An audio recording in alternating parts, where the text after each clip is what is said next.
Santos. Deputado, obrigado pela sua participação aqui na Rádio CBN Vitória. Eu que agradeço, John.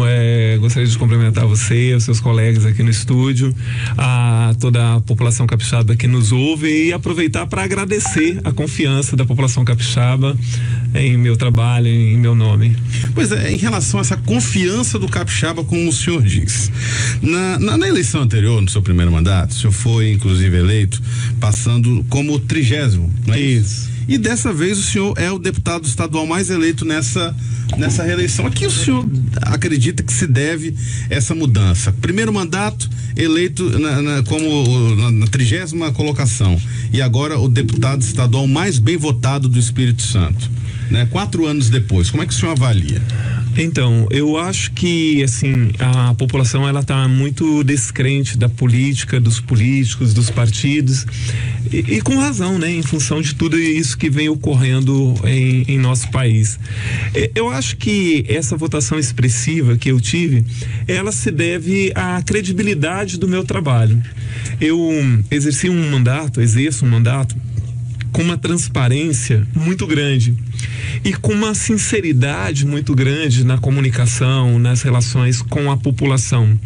Então, assim, desde que eu entrei na Assembleia, eu inovei em muitas coisas, né? Eu fiz um processo seletivo para os meus assessores, eu reduzi quase pela metade o número de assessores. Cada deputado pode ter até 19 assessores, eu tenho 10, economizei mais de 1.500.000 nesse período. Quer dizer, eu fiz um trabalho, para além disso, né? Visitei 255 escolas, então o meu trabalho sempre esteve muito coadunado com aquilo que é de interesse da sociedade e sempre norteado pelo republicanismo, pela constitucionalidade, e eu acho que esse retorno através dos votos é resultado desse trabalho, das pessoas que acompanham o meu trabalho, que acompanharam o meu trabalho e que sabem da sinceridade do meu trabalho, né? Daquilo que a gente faz, daquilo que a gente tenta fazer.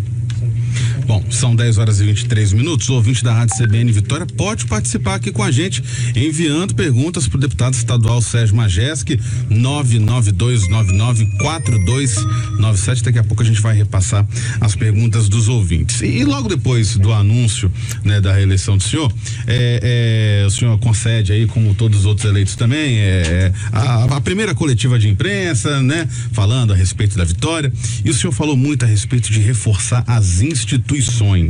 Isso. E como fazer esse reforço, deputado? Ainda mais na atual situação política pelo qual não só o Espírito Santo, mas o país todo vive. Olha só, assim, nós podemos reclamar e criticar tudo, né? Nós vivemos numa democracia, graças a Deus, mas as pessoas não podem passar a perder a credibilidade nas instituições. Elas podem até perder a crença nas pessoas, mas não nas instituições. Por exemplo, as pessoas podem não acreditar mais no trabalho dos deputados ou dos vereadores ou dos senadores, mas elas não podem desacreditar que essas instituições, que uma Assembleia Legislativa, que uma Câmara, que o Congresso Nacional não são importantes. Então eu preciso trocar esses atores que ocupam esses espaços, mas eu tenho que preservar a instituição ou o judiciário. Eu posso criticar os desembargadores, os ministros, os juízes, mas eu tenho que entender que o judiciário é muito importante e nós precisamos fazê-lo funcionar muito melhor, mas as instituições devem ser preservadas e valorizadas, porque do contrário nós estamos ameaçando a própria democracia, que não pode abrir mão da existência dessas instituições, que são os esteios de uma democracia, né? E também, assim, para eu fortalecer uma instituição, por exemplo, eu que sou membro de um poder, né, da Assembleia Legislativa do Estado do Espírito Santo, é através do comportamento e dos atos dos deputados é que nós podemos credibilizar essas instituições. Então isso está nas nossas mãos, porque nos últimos anos o que eu tenho percebido, e muitas vezes a Assembleia Legislativa se comporta dessa forma também, assim, de às vezes não perder uma única oportunidade de fazer com que a população critique ainda mais do que já venha criticando. Então, por exemplo, quando a Assembleia resolveu criar um cargo a mais para cada gabinete, quer dizer, no momento de crise, no momento que a população já não aguenta mais pagar tanta conta, quer dizer, você vai aumentar cargos para um poder. Então, isso são formas de você desacreditar ainda mais as instituições. Nós deveríamos fazer o contrário, né? Então, o fortalecimento das instituições é um processo que tem que começar para ontem, né? Tanto em nível federal quanto estadual, nos municípios. Mas não existe aí um desafio muito grande, deputado, porque o senhor fala a respeito de realmente manter esse reforço das instituições, né? E não se apegar, no caso, às pessoas, até porque então essas instituições, elas têm uma renovação, né? Mas a gente vê que nem todos os casos acontece essa renovação, né? Como é que fecha essa conta, né? Porque, por outro lado, existe, o senhor é conhecido, inclusive, né? Pelo seu perfil combativo, atuante, mas existem toda uma gama de outros deputados e também deputados federais e senadores, enfim, que não tem essa postura, né? E acabam fazendo sempre o mais do mesmo.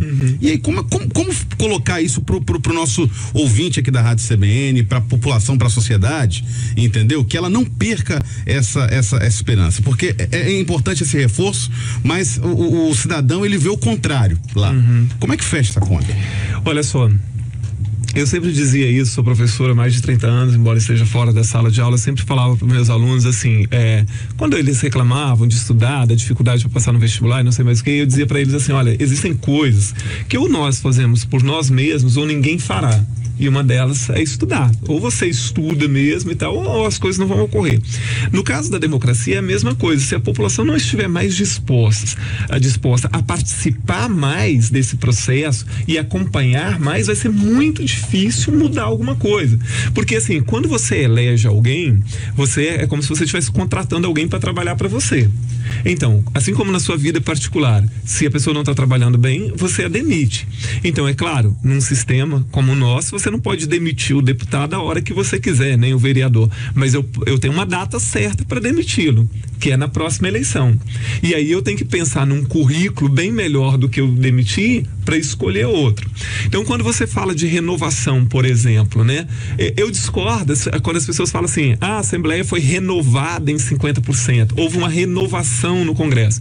Eu acho que houve uma mudança de nome, porque a renovação, de fato, só com o tempo nós vamos ver se ela realmente ocorre. Porque a pessoa diz, olha, fulano é novo, né? É novo como? Já tem 5 mandatos de vereador, já tem 2 mandatos de vereador, já tem 3, alguns com processo de improbidade administrativa. Então, que renovação é essa? Ou já foi secretário de Estado por 10 anos, 20 anos, já foi secretário disso, daquilo outro. Quer dizer, ele já está imiscuído nesse processo há muito tempo, então ele não representa renovação nenhuma. Não é o fato de que ele se elegeu para deputado que ele significa renovação, seja no Congresso ou na Assembleia, porque ele já estava imiscuído nesse processo. Ou às vezes nunca foi nem vereador nem nada, mas ele entrou na política pelo braço de um cascudo, né? De alguém que já está ali na política há muitos anos. Então também não vai representar mudança nem renovação, porque ele também já foi instruído por alguém que está altamente misturado nesse sistema tão viciado e encardido que nós temos. Então a população tem que ter muito cuidado também quando ela fala sobre quem ela vai escolher e quem significará efetivamente renovação e quem significará apenas a mudança de um nome. Agora, nós temos exemplos aqui no estado, porque às vezes quando você fala em acompanhar, né, que a população tem que acompanhar, ninguém tem tempo de acompanhar o que 30 deputados fazem, o que 10 deputados federais fazem, enfim. Mas tem iniciativas populares que são interessantes, como aquela, por exemplo, que tem em Nova Venécia, né, daquele grupo lá que faz um trabalho de vigilância permanente da prefeitura e da Câmara Municipal. Então a população, talvez essas iniciativas populares, elas tendem a dar mais certo no sentido de fazer as instituições funcionarem do que os próprios órgãos oficiais, como Tribunal de Contas, como Ministério Público, enfim, porque o que um político teme de verdade é o povo, né? Ele teme de verdade a hora que o povo começa a se manifestar, né? Então, assim, a população, ela vai precisar ser mais cidadã. Não basta você votar e ir para casa descansar e esperar que a pessoa faça. Ela tem que acompanhar de alguma forma, cobrar, criticar, sugerir, né? São 10h30. O ouvinte pode mandar a sua pergunta aqui para o deputado estadual Sérgio Majeski, 99299-4297. Nós temos aqui o ouvinte Cláudio Rodrigues, morador ali do centro de Vitória, no Parque Moscoso. Ele parabeniza pelo seu trabalho, diz que acompanha o seu trabalho na Assembleia Legislativa, né? Deseja, né? Sorte, coragem, determinação no seu próximo mandato. E aí eu pergunto justamente para o senhor, porque educação e transparência nos gastos públicos foram levantados pelo senhor como sua bandeira do primeiro mandato. Além disso, o que o senhor pretende implementar para o próximo mandato? Então, olha só, o mandato de um parlamentar, ele não termina. As causas em que ele se envolve, elas não têm um fim. Então, assim, eu não terminei esse trabalho, né? Assim, olha a problemática da educação, olha a problemática que é ainda o excesso de gasto público, o desperdício do dinheiro público. Então, assim, a gente precisa continuar essa luta, porque, assim, não tem nada terminado. Eu não vou, assim, olha, daqui a 3 meses termino o meu primeiro mandato e aí já está terminado um trabalho que eu fiz. Não está terminado. Então, o principal objetivo é continuar esta luta, a reabertura das 41 escolas que foram fechadas, dos mais de 130 no turno noturno, né, de 130 escolas que foram fechadas. Eu só vou pedir ao senhor uma pausa, porque nós vamos para o repórter CBN e daqui a pouco a gente continua com a nossa entrevista aqui no programa CBN Vitória. 10h31. De volta com o programa CBN Vitória, edição desta segunda-feira, recebendo aqui nos estúdios o deputado estadual Sérgio Majeski, que foi reeleito aí, né, para mais 4 anos na Assembleia Legislativa. E deputado, antes da gente ir pro repórter CBN, eu peço até desculpa que a gente teve que fazer esse corte aí para a rede, mas o senhor falava a respeito dos seus atos para o próximo mandato, né? E aí eu tinha levantado aqui educação e transparência nos gastos públicos como uma bandeira levantada pelo senhor. E o senhor explicava a importância de se manter essa bandeira, porque essa luta não se finda, né? Exato. O trabalho parlamentar, ele não acaba, né? Não são problemas que são terminados, né? Nós em 4 anos nós resolvemos, muito pelo contrário, porque assim, o atual governo, né, fechou muitas escolas que precisam ser reabertas. Nós temos 61 mil jovens em idade escolar de 4 a 17 anos fora da escola. Precisamos arranjar um mecanismo de trazer essas crianças, esses jovens para dentro da escola. Existem mais de 200 mil jovens no estado entre 18 e 29 anos que não concluíram a educação básica, que também estão fora da escola. Nós precisamos arranjar mecanismos de trazê-los de volta também, porque o estado do Espírito Santo é o segundo que mais mata jovens de 12 a 19 anos. Isso tem uma relação, né? Uma coisa com a outra. Então, quer dizer, tem muito trabalho para ser feito na área educacional, na área da segurança pública. Eu visitei alguns IASs aqui no estado. É lamentável a situação, né, de superlotação, e não há medidas socioeducativas. Quer dizer, esses meninos saem de lá e vão ser reincidente no crime novamente. Isso precisa ser revisto urgentemente. A questão com gasto público, então, assim, né, começando pela Assembleia, porque eu acho que assim, você não pode ficar discussando sobre gasto público. Por exemplo, eu vi durante a campanha muitos políticos falando sobre corte de gasto público, corte de privilégio, mas que são políticos com mandato há muito tempo e nunca se ouviu dizer que eles economizaram um centavo do dinheiro público. Então, assim, não adianta você falar se você não der exemplo a partir da sua própria prática, né, daquilo que eu falei antes, né, como cortar, né, os comissionados, enfim.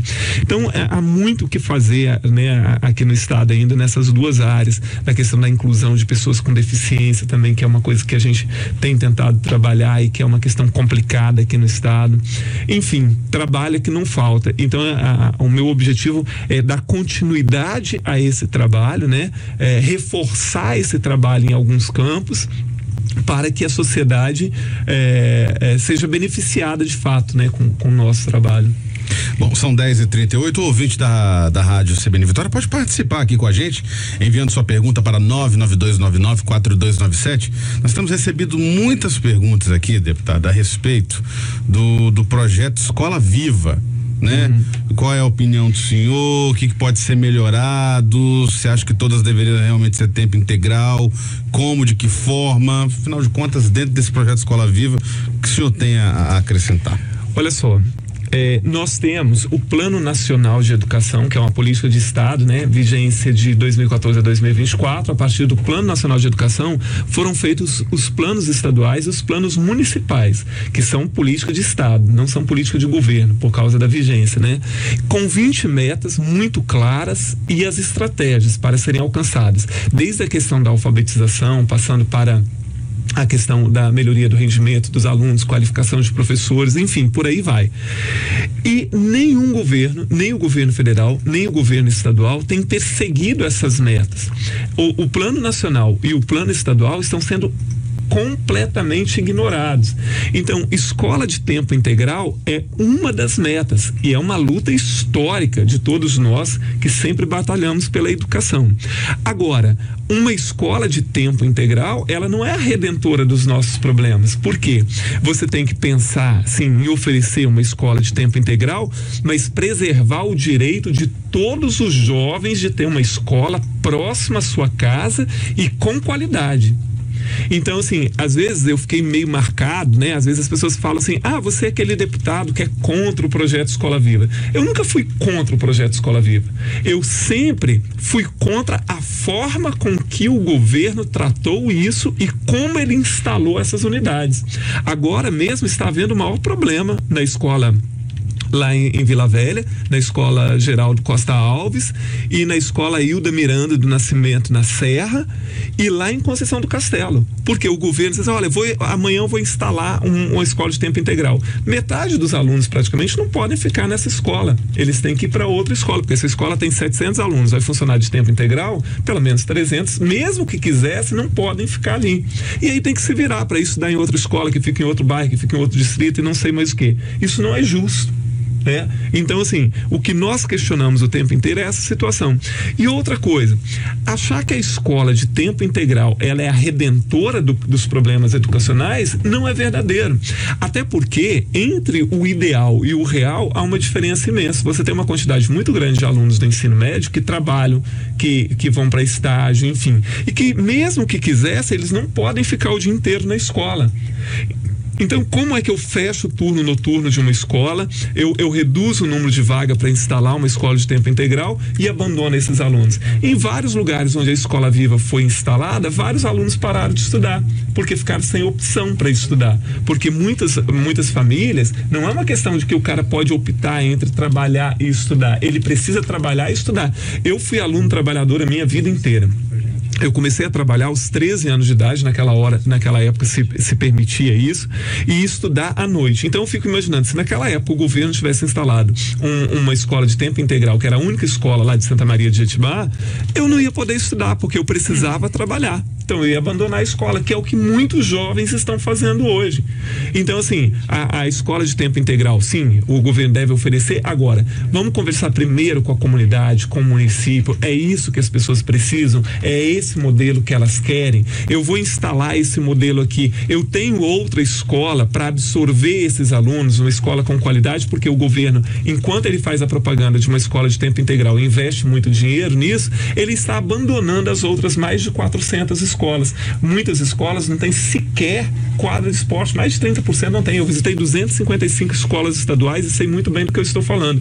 Então, olha só, se ao invés de eu pensar em fazer um projeto para dizer assim, olha, eu estou oferecendo escola de tempo integral, e se eu fizesse um projeto para oferecer a todas as escolas do estado as mesmas condições, com biblioteca adequada, com quadra de esporte adequada, com sala de aula adequada. Então, depois que todo mundo tivesse acesso a uma escola com estrutura adequada, com professor bem qualificado, aí nós poderíamos pensar em avançar mais com um projeto mais ousado e tal. Então, assim, eu avanço num projeto pontual, né?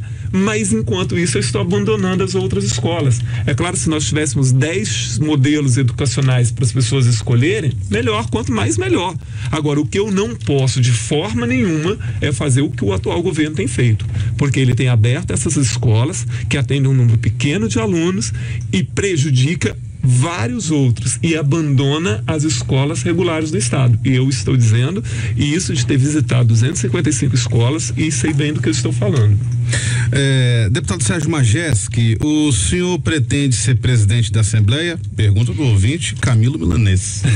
Então, não é um objetivo. Você fala assim, você tem este objetivo, mas eu não vou dizer que isso não esteja no meu radar. É óbvio que eu vou tentar pleitear isso, sim. Eu acho que seria importante, né? Eu acho que eu tenho um respaldo, né? Vindo das urnas que favorece isso. Agora, assim, não é um objetivo, né? Não é um objetivo, mas eu penso nessa possibilidade. Para a gente terminar a nossa entrevista, deputado, o senhor é conhecido por esse perfil combativo, fiscalizador e que faz uma certa oposição ao atual governo. No entanto, o próximo governador eleito Renato Casagrande, é do mesmo partido que o seu. E a gente tem a pergunta aqui do ouvinte Wilker, se o senhor vai manter essa linha de frente perante o novo governador, né, que é do mesmo partido, a atuação vai ser a mesma? Então, olha só, vai. Por quê? Assim, quando você é eleito para representar a sociedade, não é? Você não é eleito para representar em primeiro plano o seu partido ou o governador, ou seja lá quem for. Eu tenho uma relação muito boa com o governador Casagrande, acredito que ele pode fazer um grande trabalho pelo estado, ele vai poder contar sim com o meu apoio, agora, desde que isso não signifique abrir mão da minha função, né? De fiscalizador, da minha função de parlamentar, de debater, de questionar, de apresentar propostas, porque nós tivemos uma dificuldade muito grande no atual governo de conversar. Era difícil você dialogar. Então, assim, tudo vindo de cima para baixo, sem possibilidade nenhuma de diálogo. Então, assim, eu espero que o próximo governador, eu tenho certeza que será, né, um governo muito mais aberto ao diálogo, mas eu não abro mão, em nome de absolutamente nada, de cumprir aquilo que é a minha obrigação como deputado, porque às vezes as pessoas confundem no Brasil, toda vez que se fala de oposição, é como se assim, você faz oposição por fazer, porque você é contra tudo, essa é uma ideia pequena. Então, assim, eu acho que nós temos que institucionalizar as relações. Eu sou deputado, eu preciso fazer o meu papel de deputado. Você é o governador, você faz o seu papel de governador. E podemos ter uma ótima relação, agora isso não significa estar pactuando com tudo aquilo que você acha que é bom, ou abrir mão da minha função porque eu sou do mesmo partido ou não. Então, eu tenho certeza que nós teremos uma boa relação na Assembleia, mas uma relação institucional, né? E como eu disse antes, e volto a repetir, eu não abro mão da minha função como parlamentar e para os fins para os quais a sociedade me deu um novo mandato e com muita confiança, né?